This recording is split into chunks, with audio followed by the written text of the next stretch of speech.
But it wasn't very long before I said, oh man, we're going down the same path we did with credit card processing. I don't like this. We're commoditizing our industry. We've got to really start finding some pain points. All right, so I'm literally sitting up in my chair right now because I want to make a point to the people out there that have not hired a sales rep yet, or they're about to put one in territory. Chris just gave you the blueprint.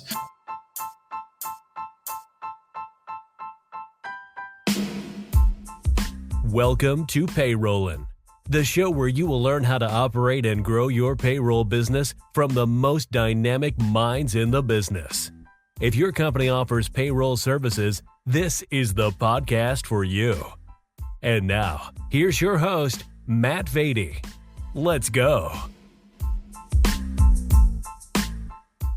Chris, great to see you, sir. You guys started Zuma Payroll back in 2006, so that's been a minute. But the last 3 years in a row, you've made the Inc. 5000 list. What has been behind this recent explosive growth? Well, as of today, happy to say it's actually 4 times. The list just, yeah, I'm pumped about it. No way. Are you allowed to say that on the air? Believe it or not, as of today, I can because the list was public at 7 a.m. this morning. Wow. So here we sit here, August 12th, 2025. And now you heard it here first, breaking news, no matter when you're listening to this. Congratulations. That's such an incredible honor, man. Bud. You know what? The last 5 years have been really explosive since COVID. We've been very, very fortunate.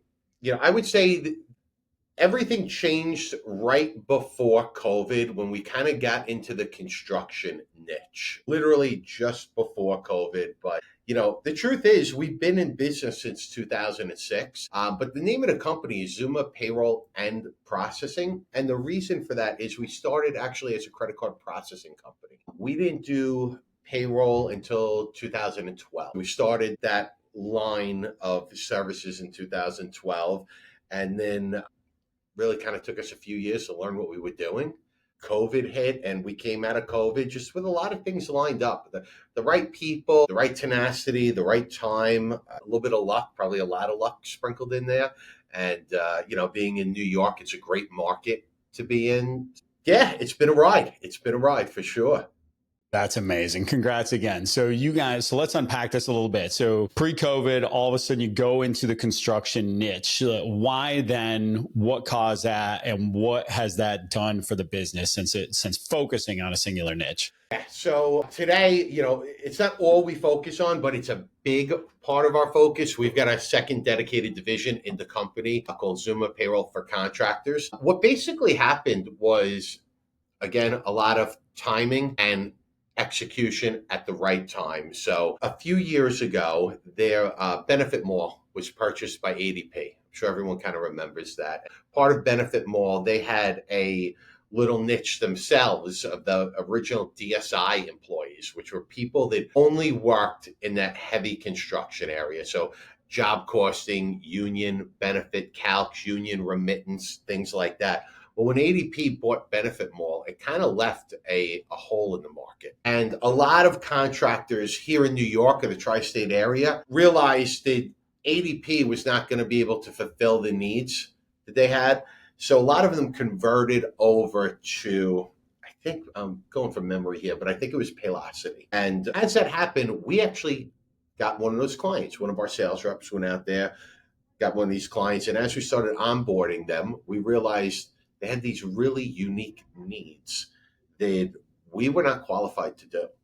So we started digging into accurate job costing. You know, a lot of payroll companies out there can do job costing, but really what they're doing is they're applying a percentage. I'm talking about actual calcs, union remittance, like doing the in and outs, but then remitting that data electronically to the unions in their format. A lot of payroll companies can't do that. And we started seeing that what they were getting done by DSI was really custom to them.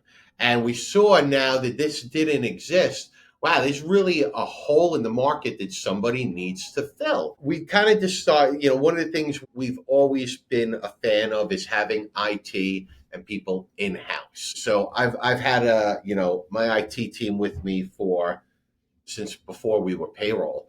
And we started talking to them about what we would need to build. We're an iSolved shop, so we ended up getting iSolved on the phone after many, many attempts and kind of going up the line. We eventually got a head programmer on the phone. We told them how we needed to build out what we needed, and they looked at us and they said, "You can't, iSolved's not going to be able to do this." And we're like, "What do you mean?" They said, "The calcs that you're asking for are like contrary to basic payroll calculations. We would have to go back so far back in the code to make this happen. It's not going to happen." So we hung up the phone, like really disappointed. Like, man, there's this niche market out there and we're not going to be able to do it. And all these clients are with Paylocity now because they've all transferred over and they're not getting what they need. So I'm like, wow, they're going to be able to do this before we are. And my IT guy, Dave, he looks at me and he goes, "No, based on what I just heard, they're not going to be able to do it either. They just may not know they can't do it yet." So they're still sending out letters to all these clients that transferred over saying, "Hey, we're working on it. We'll get there. We're going to, it's top of mind for us." And, because they were getting a lot of complaints. So I said, "Dave, are you telling me that we discovered that they may not be able to get this product over the finish line?" He's like, "If what we were just told is true, they haven't realized yet they're not going to be able to do this in their current software. Anything can be done outside." So I said, let's start programming. So we kind of put a team together and we came up with some independent software, really not the best looking thing in the world because we did it fast, right? Once we tested that and were able to get that out and able to get these calculations right, number one, and number two, get the data remitted to the unions, that was when we were able to start marketing people. And then the day actually came that Dave was saying, where I'll never forget all these clients at once that we've been prospecting and they didn't want to leave because they're like, "No, they're going to do it. They're going to do it." They got a letter basically saying, "We're not going to be able to do it." Oh man. And at that point, it was just, we were fulfilling orders faster than we could handle. At that point, it was just really getting a lot of market share.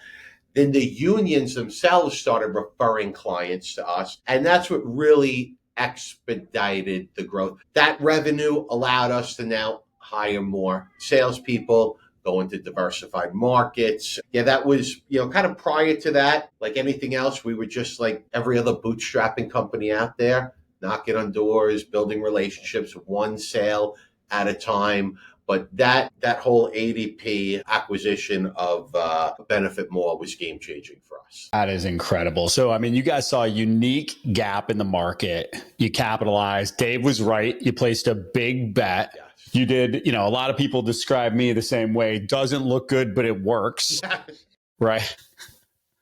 So I appreciate that about the software, right? And I mean, that's what it is. I mean, people at the end of the day, while the sexy UI can sell some things, at the end of the day, Gusto is a good example. Gusto is a fine system and all that. But I mean, it was, when it first rolled out, especially, really aesthetic user interface. People love that, but then they quickly discovered it's only in 2 states, 3 states, 4 states, 5 states. I can't do a lot with it. And over time, they become a great system for small businesses. But they solved a unique problem, a small problem, and continue to expand. And this is I know people are getting tired of me talking about niches on the podcast, but man, everybody that comes on with the most sizable payroll companies in the country are the ones bringing up niches. I've sort of stopped pounding the drum and I let you guys bring it up first, right? But if you're listening to this and you're not niching down, you're not listening to the market as you're going out and you're hearing these types of problems, then you're going to miss out. We talk about all the time, what is it, constructionpayroll.com? Yep. These ones, they're big companies because they just focus on singular niches. And you guys are in such a unique market too, being in New York, man. So how do you compete in a market like that where, I mean, there's, I remember our ADP guys, when I was back at ADP, you'd have, your territory would be one building. And so like I can't even fathom that. How do you compete when you've got so many competitors, so much pressure versus maybe what we might have in some more secondary markets? I'm not going to say it's not tough. We're located in Long Island. We're about miles outside of the city. And if you just Google Long Island payroll companies, there's 20 of them on this little tiny island. It's unbelievable. So I always say, we're in a great market. There's a lot of competition here. Luckily, there's a lot of opportunity.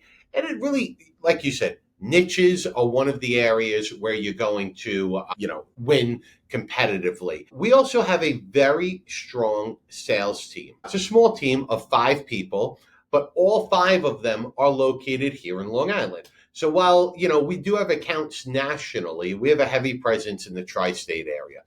And each of the salespeople actually have a little bit of a different niche. I have one that is 100% construction. That's all he does. We have one that only works the financial advisor 401k market, one that only works the insurance market, one that only works the CPA, and one that is out cold calling, knocking on doors. So it's a good variety. I can't take any credit for that. That is just who happened to cross our path, who we saw, vision aligned with their vision.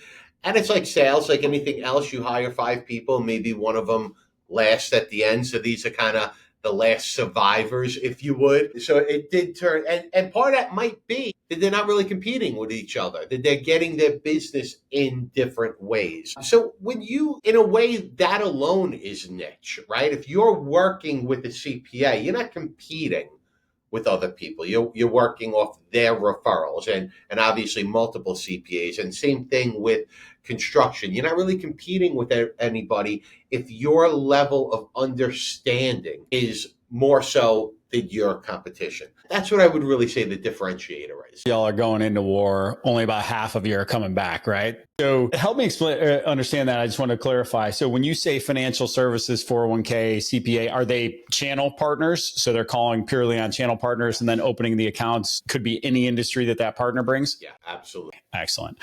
As much as I would love for them to diversify, believe me, I do, they don't. Human nature. They're going to go with what works for them, path of least resistance, so believe me, it's got its good and it's got its bad, right? Because the bad is when that CPA or that partner is dry, your pipeline's a little dry. The things you and I have talked about, we were at an IPPA conference before. I remember this explicitly. You said, there was a point in time where all of a sudden you stopped caring about price. And so you stopped competing on price. You did not come off your price. I don't recall it entirely, but I think you even said maybe you don't discount anymore and you guys just stuck to it. Talk to me a little bit about that and how you guys compete when it comes to value versus price. That is a great point. And that's exactly what has happened. That started on our construction side. We kind of changed mindsets, if you would. I talked about that a lot at the IPPA, where the early days we were going to these partners and really just begging for business. When we're prospecting, just like the ADP rep, just like the Paychex rep, let me see your invoice. I can save 30%. We came from the credit card processing industry. And the reason we got out of that industry was we called it the race to zero. You would sell somebody a credit card processing machine, no real value there. The machine works, they swipe the card, the money went into the bank. That's it. There's no real relationship. Well, next week, the next guy knocks on the door and they say, we'll do the same machine for 25 basis points less. And then you go back and go, we'll do it for 25 less to them. And you're just racing down to zero. And I hated the business. I absolutely hated it. And that's why we sold that business off and decided to get into payroll. Well, in the early days of payroll, that was the only way we knew how to sell. We weren't from the payroll world. So we went out and we applied our merchant credit card processing skills to payroll, which was, let me see your invoice. How much can I beat it by? And, in the early stages, it works. It works. We got some deals. That's how a lot of people sell. But it wasn't very long before I said, oh man, we're going down the same path we did with credit card processing. I don't like this. We're commoditizing our industry. We've got to really start finding some pain points. We've got to really start selling solutions. And we took some sales training. Part of it was Sandler sales training. That helped us a lot. We invested in some other training, and we invested in kind of a lot of reading, a lot of material, and knowing that we had to change the way we were going to think. That people were buying on price because we were selling on price. That's it. That's the only reason they're buying on price. And then we started thinking, how many times do we go out and we make purchases Do we do it 100% on the cheapest product? No. So we started really looking at our sales process and turning it from more of getting a referral, going in and just blowing out a discount, to getting the referral, setting up a consultation and seeing where their pain points were. You're being referred to me. Why are you being referred to me? If you're being referred to me, you probably have pain. What's going on? Really digging into that pain, getting that to the surface, and then not being afraid to say, not really a good fit. We don't do that.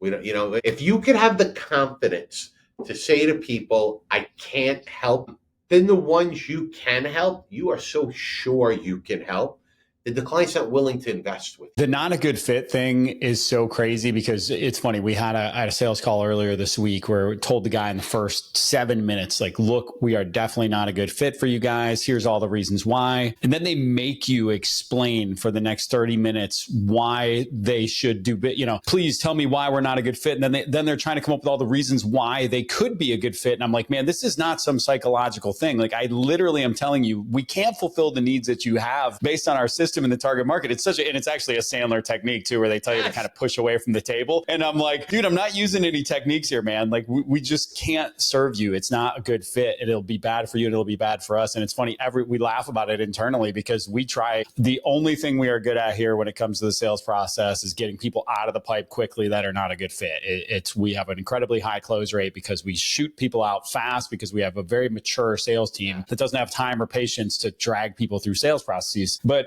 so smart what you're saying there, Matt.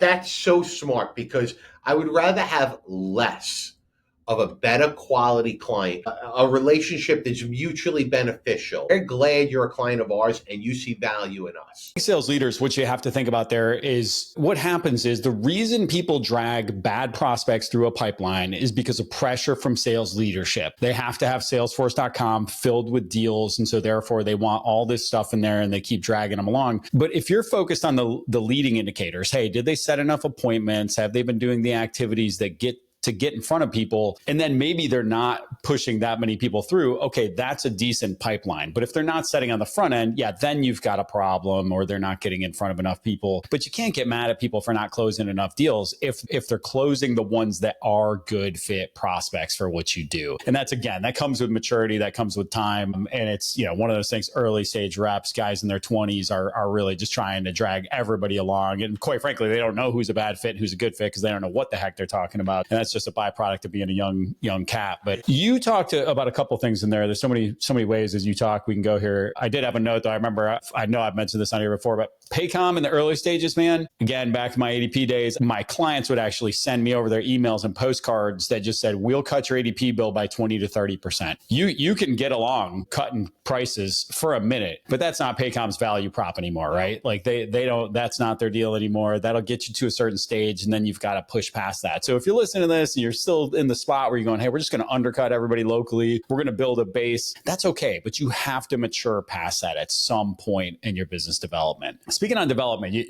I had a question here for you later on. I always want to hear what you're reading because I know that you're a voracious reader, but the learning and development you talked about there. So you talked about the team getting some sales training, different things you guys do. Do you guys have like a process, an internal kind of thought mindset system around how we train, who we train, how we put those things in place? Talk to me a little bit about the learning and development internally.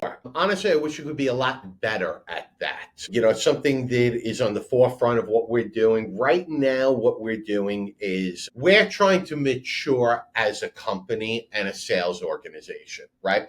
So when we talked about construction kind of being that catalyst, right? That generated some revenue for us to go out and hire some experienced reps. And how do you get experienced reps over here? You give them a better opportunity, no territory restrictions, a better compensation plan, a better culture where they feel they can grow. And that's worked for us.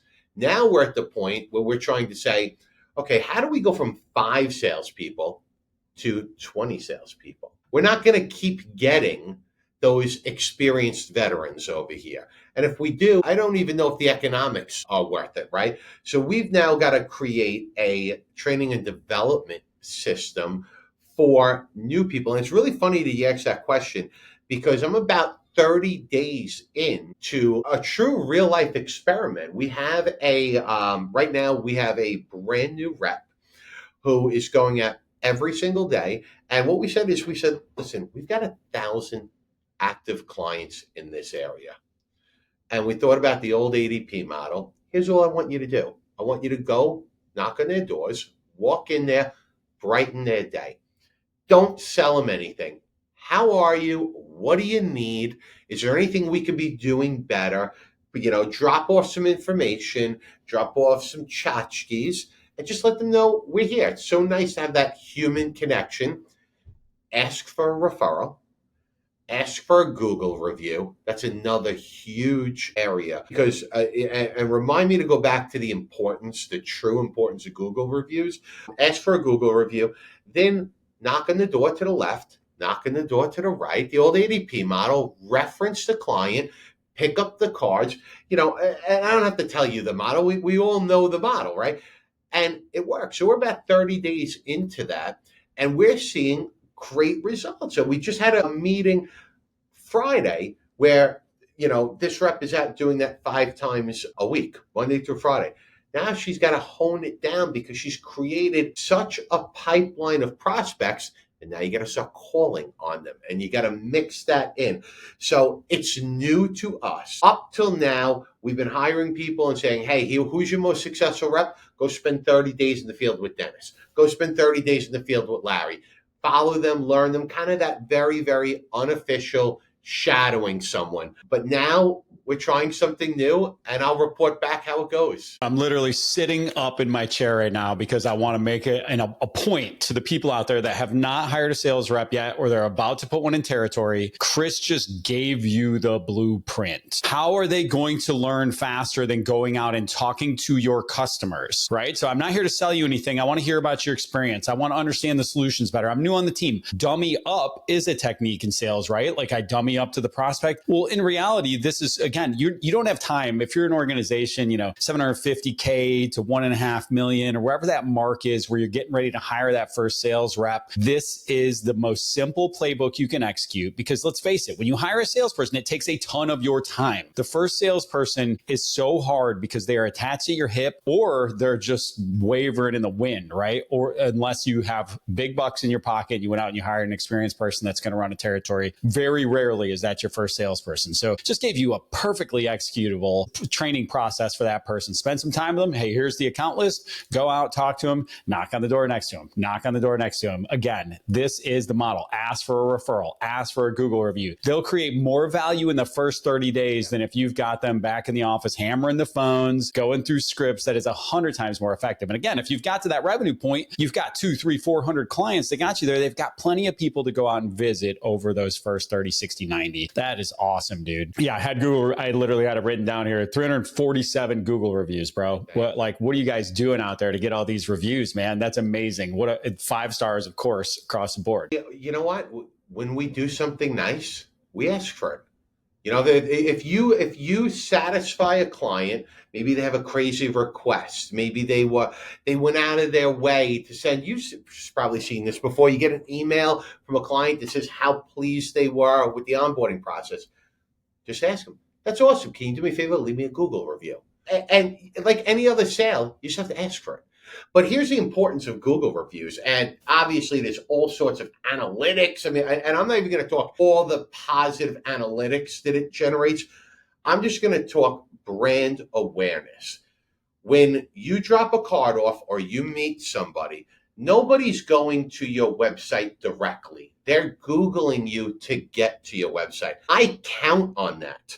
I don't want people go to my website, don't get me wrong, but it's way more impressive if you just Google Zuma Payroll to get to my website, because what are you going to see? You're going to see that Google widget with the almost 350 5-star reviews. You're going to see the Inc. 5000 article. All that stuff you're going to see before you get to my website. So I think such a valuable tool is, and I am not a social media guy or an internet guy, is what I call kind of your Google presence. I want people to Google me and then go to my website. Don't go straight to my website. And that's a big differentiator when they're, looking at your payroll company versus someone else's payroll company. Then obviously we could go down a million wormholes about the other SEO, implications of Google reviews, but I just love them. And I mean, look, the testimonials sell all day, every day, right? Social proof, you've nailed it. I hit your website, I see tons of social proof, like you mentioned. Like, let's talk about each stage of this. If you're not at a point where you got 350 Google reviews, you can get a couple and you can market that. If you go to any good website, homepage is going to have a lot of social proof, right? So like this is why people debate early on, do I discount? Do I go in cheaper? Do I give my product away for free when I'm first getting started? You got to do whatever you got to do to get social proof to get the next batch of clients. And a lot of people don't give any services away for free. Don't discount. Dude, if you're just getting started, you got to do what you got to do to get the seeds planted. Man. And there's 80% of businesses fail in the first 5 years. You don't want to be one of them. You got to do what it takes to make sure that you're getting the social proof that attracts more people to you. Because earlier you'd mentioned talking about the referral, and the piece I wanted to even bring up there is like, not only, hey, they referred you there because they had a problem or a need, but they referred you there because they trust you. And so that deal is already partially closed before you even walk in the door, right? And, we see Marcus Sheridan every couple of years here at the IPPA conferences. And what does he talk about? People do 70% of their buying cycle before they talk to you. So if I am Googling payroll services in Long Island, I'm 75% of the way there before I even walk in the door. And I love this thing about your website too, where if I hit the homepage, I see right there, one of the first things, construction and union payroll. Yep. Boom, absolutely. Right out of the gates, man. So I know like, oh, cool. This is exactly why I got referred here, because they take care of construction and union payroll. So that's why my CPA or my 401k guy or whoever referred me over. I love it. Now let's talk about this. So I see the products are expanding, right? And they have you started to add some more HR things over the years, layer in different things. How do you guys consider when to add services, or even when to, you talked about eliminating credit card processing or selling off that part of the business. How do you decide when to add things in or kill off services? I talk to founders in the payroll, HR, and accounting industry every single day. And they all tell me they need more of one thing. It's not more money. It's not more AI tools. It's more time. How do I get more time? Well, I hired a virtual assistant through outsourcescale.com that helps me manage my inbox, manage my calendar, handles administrative tasks for me, helps support my marketing efforts, and much, much more. The cool thing about OutsourceScale is that they actually train the virtual assistants on the latest and greatest AI tools to make sure that they can't only do that administrative work for you that you need to get off your plate, but they're doing it in the most efficient and effective ways possible. I've been so happy with my assistant from OutsourceScale that I've actually added multiple other teammates to our other companies through them. Their pricing starts at only $7.99 a month, and they make it super easy to get a new teammate onboarded and part of your team very quickly. Check them out today at outsourcescale.com.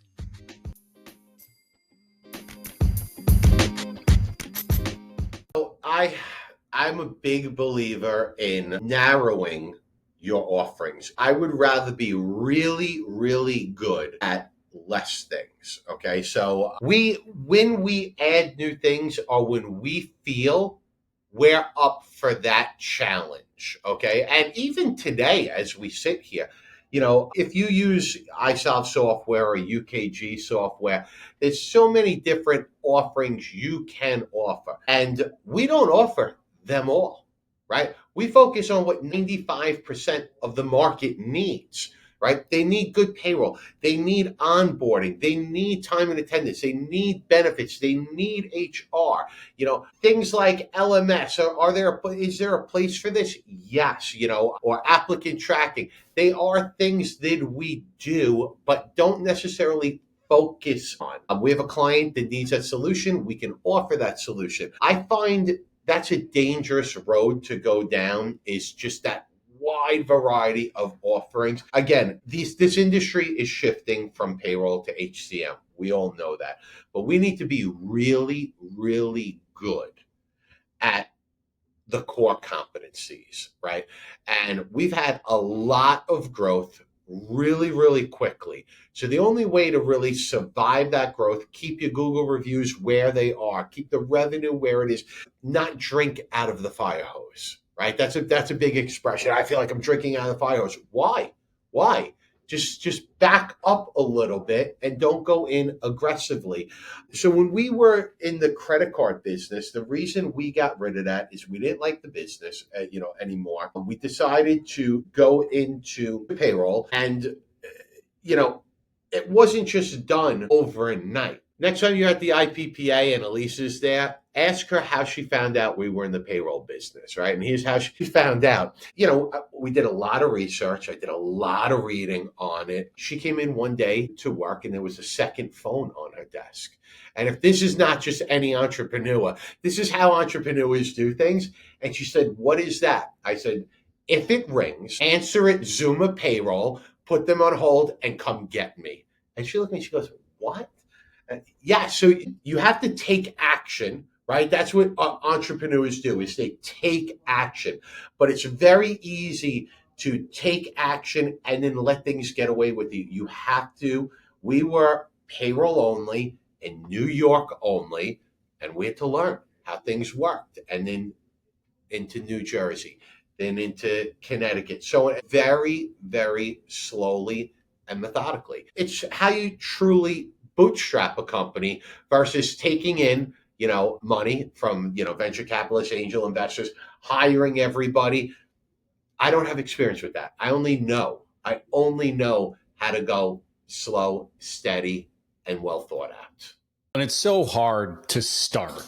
I think that's the thing a lot of people struggle with. And for us, about between 2 and 3 years, it was right in our second year. I remember we had a client, it was our biggest, and we were offering this sort of ASO offering right from the start. And it was this cobbled together crap show of just different things. And like, we had this customer come to us, they had about 200 employees. They were retail. We'd never served retail before. I didn't know anything about retail. Our core markets were white collar, but they were 200 employees and they were willing to pay for ASO. And I was like, man, this is a monster deal. We are not turning this deal down. We're going to figure it out. But so check this out. We had payroll relief for payroll. We had Swipe Clock for timekeeping. We had Swipe Clock scheduling, which was a second login for timekeeping. And then in Swipe Clock, each manager had a secondary login for each of those. So they had 4 Swipe Clock logins, and then they had a login for payroll. Then they needed an applicant tracking system. So we went out and found some applicant tracking system, which was another login. Oh, that didn't have onboarding. So we went and added an onboarding system too. As you can imagine, and then we're just like, don't worry about it. Like, we'll handle everything, right? Like me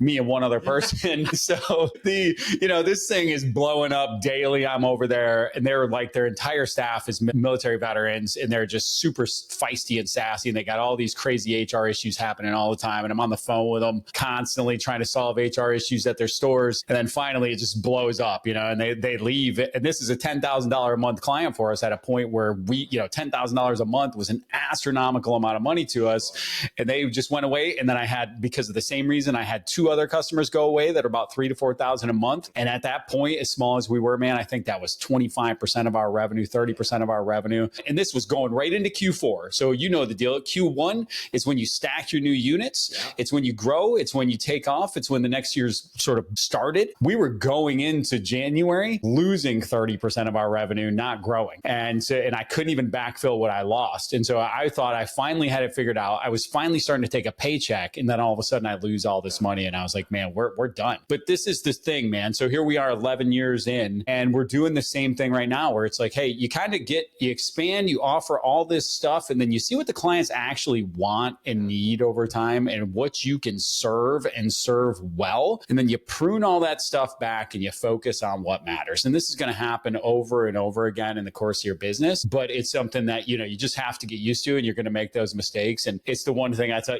if I've said on here 25 times and I've said it on sales calls for our white label payroll another 500 times is, hey, if I could have been dentalpayroll.com and never sold another product to another company, we'd still be growing. We'd still be expanding our market. We would never run out of dentists.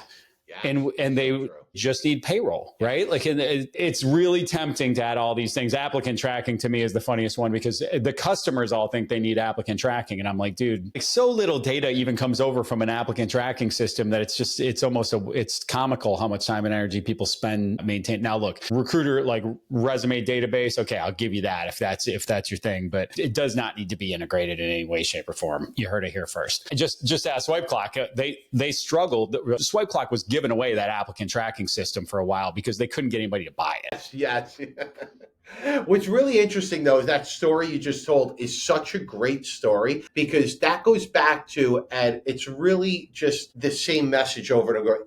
You're at that point in the beginning of your business where you'll do anything, you'll price the deal however it needs to be priced. And you know what? You have to do that. At that time, that's what you have to do. I think the hardest part in any business is making the transition from that, sole proprietor, 1, 2, 3-man company that's going to go out and sell anything at any price and take it all and turn that into a business that is going to qualify their clients. That is the hardest transition. Once you make that and I would imagine many of the people that listen to your podcast are probably in that sole proprietor. Maybe they got 5 employees, right? 6 employees, and they're out there and they're just undercutting prices and they're doing what they should be doing right now. Because in the early days, that's the only way to get the business. So you're not doing anything wrong. But like you said before, there becomes that time where if you don't shift, you're going to lose out. Someone's always going to be cheaper. There's going to be software solutions out there. If they're not there now, where it's free. You're commoditizing yourself, which you do need to do in those early stages. But I just hope you have a game plan on how you're going to transition out of that. Well, that's a good segue into, because you can't have a podcast or talk to somebody in the year 2025 without talking about AI and the wave of technology that we're up against right now. Because to your point, like, how commoditized is this going to get? We don't know yet, but it's not going to get better, right? Like I remember I saw an accountant in my LinkedIn feed one day talk about, AI is only going to make me raise my rates because I'm just going to, be there to fix the mistakes that AI is making. It's like, that's a sort of cute thing to say right now, but let's face it, they're in the same business we are. It's numbers and information being processed, which is what large language models are built to do. Right. And so it's sort of only a matter of time, to your point, until it's a race to zero on the core of this thing, which is paying people, paying taxes and filing taxes. Like that stuff's going to get cleaner than we've ever seen it in our lives, which is hard to believe because the IRS will continue to get in our way for a while. But eventually the dam will break there and there will be a monumental shift in this industry. But let's talk about kind of what you guys are doing today. Are you leveraging any AI internally, anything that you care to expand on? And what are your thoughts on the future of the industry as we look at how technology is going to advance and what we're already seeing? So I think AI in this industry, for how we're using it in Zuma, we're very new to it. We're just now starting to unroll technology where we can get the sentiment of people's emails. Right. So emails come in, and now if an email from a client comes into a CSR and the tonality of that isn't good, we want management alerted. So that's one basic way we're using it now. We're using it like anybody else as to craft emails, craft responses. There's a lot of AI tied into our Salesforce, which is awesome. As to where it's going, I think, like you, ultimately what we do here, long term, the technology of AI may be a threat long term, but you've always got to balance out when things don't go as planned. So a perfect example might be, and I'm not saying we're going to have another COVID, right? But when COVID happened, and now all of a sudden, everybody needed to speak to a payroll person, to get that PPP data, to get, employee retention credits, things that AI may not be programmed for. You're always going to need human interaction. You're always going to need some sort of expert for when things are not down the middle of the road. But AI, I can see AI picking up a lot of what we do. Like anything else, I think I don't think it's going to be our worry. I think it's going to be more of our kids' worry. And what I mean by that is like, okay, I don't know if you have, I've not been in or, comfortable in a self-driving car yet, right? So the first time that happens, I don't think I'm going to be very comfortable on that, right? But in 25 years from now, I wouldn't be surprised if cars don't have steering wheels anymore, right? So we're just going to have to slowly get used to it. So AI is so new to our industry that, yeah, I think the next generation, it's going to affect a lot more than us. I saw a tweet the other day that made so much sense. And they were like, look, it's going to be called self-driving when you drive pretty soon. I was like, oh, yeah, that actually makes a lot of sense. So I have a self-driving car. So I have a Tesla. And when I brought it home, I don't pay for full self-driving anymore, but it stays in the lane. It will slow down, speed up based on the car in front of me. It will not leave the lane that it's in. But when I bought it and I brought it home from the dealership, I got 30, 60, 90 free day trial of full self-driving. And it drove me from Charlotte to Columbia, which is about an hour and a half. And I probably drove less than 5% of that trip. Cool. It was changing lanes. It was passing people. And it's got so many cameras around. Honestly, dude, like after a little while, you go, this is safer than me driving. It's got eyes everywhere. At that point, we know technology, it's going to eliminate the human error to things, right? But where is that point that you trust it? Like, oh, my wife doesn't trust it. I mean, like, thing be hacked while it's driving. Well, that's the biggest concern to me. I mean, so many things but listen, in many ways, I am also probably a little bit of a dinosaur. True. I'm just not comfortable there yet. We're doing one thing a couple things inside of our app, and I'm going to produce some more solo YouTube videos on this stuff because I've seen the appetites there. So inside of our app, we're going to be launching in the next couple months the ability to say, tell me how much PTO Chris has, and that'll just surface in the chat instead of you having to click around, go into a field. Hey, I want to go ahead and request time off requests happening in a chat interface, much like ChatGPT. So being able to take actions, I think if you look back 2 years from now, that's going to be table stakes. Almost every app is going to have an interface where you're simply, I'm sure iSolved is not far behind in that respect. They've got something launching soon, I'm sure. In that, that we're using it really, really cool now is like internally, we want to train our employees, right? Everyone's looking for more training, more education, more development. So we have an internal company intranet just used on SharePoint, right? So Copilot integrates with SharePoint. So, we found ourselves constantly telling employees, go to SharePoint. They come to you with a question. Okay, did you go to SharePoint first? Because one of the mindsets of our organization is we want you to be a resourceful problem solver.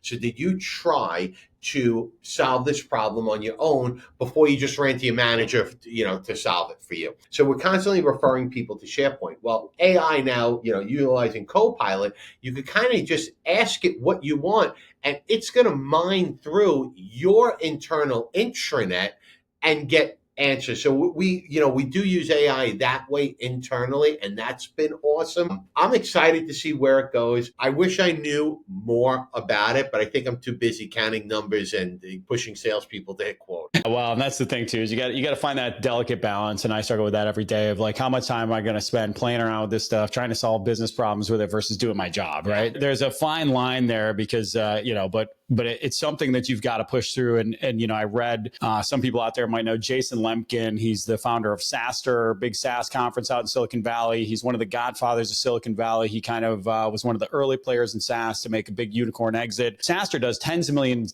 of dollars in revenue with 5 people, and 60% of their team right now is AI agents. Every time someone leaves, they're replacing them with an agent and they're fine tuning them. But the thing that was interesting that jumped out to me more than that was that he himself is the one in there training these things in the morning. He's looking at them. He's tweaking them. He's very hands-on with it. And sometimes I find myself going, I need to find somebody else to do that. The who, not how, when everybody, that big book came out, or, who, not how, I shouldn't be doing anything. I should be delegating everything. There are certain things you just got to get your hands dirty and understand. And nobody else on your team is going to put the level of care and effort and energy into it that you will.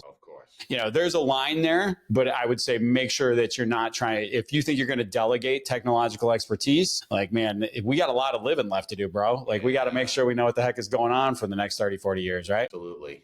Look, man, this has been a great conversation. I appreciate you coming on. Where can people find you? Where would you like people to connect with you? Like I said before, Google us. How about that? Zuma Payroll, obviously ZumaPay.com. We're located in Long Island. I'm happy to, answer any questions that I can. I think it's great what you're doing, Matt. I've gotten to know you over the years. I think it's the podcast is awesome. I think you got a great company, great at marketing yourself. So, hats off. You're doing a great job out there. Thanks, brother. I forgot to mention Smitty while we're on here, so we'll throw it in at the end. That way we'll make him watch it. Like Michael Smith, reliable payroll. So Chris and I have a common connection. One of my fraternity brothers in college is a good friend of his down in Long Island, and they're competitors down there. I'm sure they bump into each other a little bit, but I think he did the same kind of track you did, right? Didn't he start in payment processing and then go into payroll? No, believe it or not, he came right out of, he was an ADP guy. He was an ADP guy. I have lunch with him tomorrow. Nice. Well, tell him I said, hey. We'll talk to you soon, brother. I appreciate you. Catch you later, Matt. Bye.